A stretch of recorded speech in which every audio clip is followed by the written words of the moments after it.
حضرت موسیٰ علیہ السلام سے ایک آدمی نے درخواست کی کہ اسے جانوروں کی زبان سکھا دیں تاکہ وہ ان کی باہمی گفتگو سمجھ سکے۔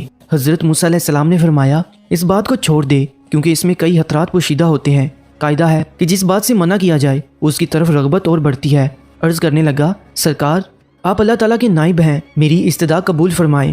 حضرت موسیٰ علیہ السلام نے فرمایا یہ نہ ہو کہ کل تو پچھتائے کیونکہ تو یہ نہیں جانتا کہ تیرے لیے کون سی چیز بہتر ہے اور کون سی چیز مضر۔ بارگاہ الہی سے حکم ہوا اے موسیٰ علیہ السلام اس کی تمنا پوری کر دے۔ اس شخص نے کہا اچھا سارے جانوروں کی زبان نہ صحیح، صرف میرے گھریلو پالتو جانور کتے اور مرغ کی زبان سکھا دے۔ حضرت موسیٰ علیہ السلام نے فرمایا جا آج سے ان دونوں جانوروں کی بولی پر تجھ کو قدرت حاصل ہوگی۔ وہ شخص یہ سن کر خوش خوش اپنے گھر چلا گیا۔ صبح ہوئی تو خادمہ نے دسترخوان جھاڑا، اس میں سے رات کا بچا ہوا روٹی کا ٹکڑا زمین پر گرا۔ مرغ وہ ٹکڑا اٹھا کر لے گیا۔ کتے نے کہا دوست تو دانہ دھنکا کھا کر اپنا پیٹ بھر لے گا، اگر روٹی کا ٹکڑا مجھے دے دے تو میرا گزارا چل جائے گا۔ مرغ نے کہا میاں صبر کرو، خدا تجھے بھی دے گا، کل ہمارے مالک کا گھوڑا مر جائے گا، تم پیٹ بھر کر کھائیو۔ وہ شخص ان دونوں کی گفتگو سن رہا تھا، وہ فوراً اٹھا، اس نے گھوڑا کھولا اور جا کر منڈی بیچ آیا اور نقصان سے اپنے آپ کو بچا لیا۔ دوسرے دن بھی روٹی کا ٹکڑا مرغ لے اڑا۔ کتے نے غصے میں آ کر مرغ سے کہا اے فریبی یہ دروغ گوئی کب تک چلے گی، تو جھوٹا ہے، ارے اندھے نجومی تو سچائی سے محروم ہے۔ مرغ نے جواب دیا وہ گھوڑا دوسری جگہ مر گیا، مالک نے نقصان سے بچنے کے لیے گھوڑا بیچ ڈالا تھا، فکر نہ کر کل اس کا اونٹ مر جائے گا اور تو خوب پیٹ بھر کر کھانا۔ یہ سن کر مالک اٹھا اور اونٹ بھی بیچ آیا۔ اس طرح اس نے اس کے مرنے کے غم اور نقصان سے اپنی جان بچا لی۔ تیسرے دن پھر ایسا ہی واقعہ پیش آیا تو کتے نے مرغ سے کہا ارے کمبخت تو جھوٹوں کا بادشاہ ہے، آخر کب تک تو مجھے فریب دیتا جائے گا۔ مرغ نے کہا بھائی اس میں میرا کوئی قصور نہیں، مالک نے اونٹ بیچ ڈالا اور اپنے آپ کو نقصان سے بچا لیا۔ مرغ نے کتے کو تسلی دیتے ہوئے کہا فکر نہ کر، کل اس کا خچر مر جائے گا، اسے صرف کتے ہی کھا سکتے ہیں، تم بھی جی بڑھ کر کھانا۔ مالک نے جب یہ سنا تو اس نے خچر بھی فروخت کر دیا۔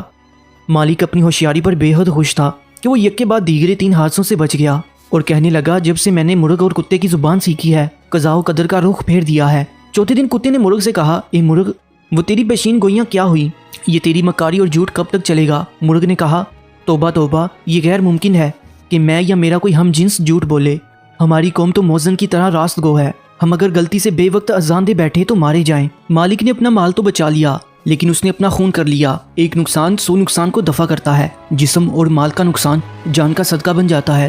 بادشاہوں کی عدالت سے سزا ملے تو مال کا جرمانہ ادا کر کے جان بچ جاتی ہے، لیکن قضاء الہی کے بید سے بے خبر ہوتے ہوئے بھی جو آدمی اپنا مال بچاتا ہے وہ محض نادان ہے، اگر وہی مال اس پر سے صدقہ ہو جاتا تو شاید اس سے بلا ٹل جاتی۔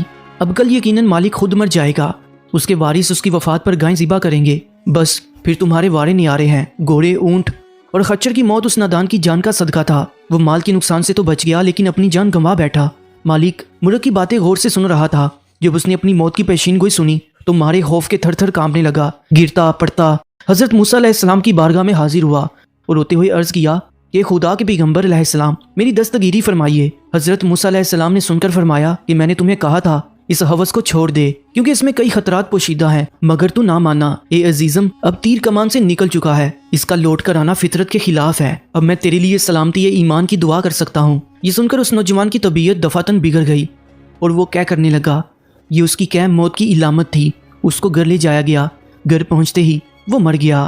پیارے دوستو اس میں درس حیات یہ ہے کہ انسان کو نہ کسی بیماری میں مایوس ہونا چاہیے اور نہ ہی کسی مادی نقصان پر زیادہ غم کرنا چاہیے۔ ہر بیماری اور نقصان میں کوئی بید ہوتا ہے، جسم کی بیماری یا مال کا نقصان کسی بڑی مصیبت کا صدقہ بن جاتا ہے اور اس کو ٹال دیتا ہے۔ مزید سبق آموز کہانیوں کے لیے اس چینل کو ضرور سبسکرائب کر لیجیے گا۔ اپنا بہت زیادہ خیال رکھیں۔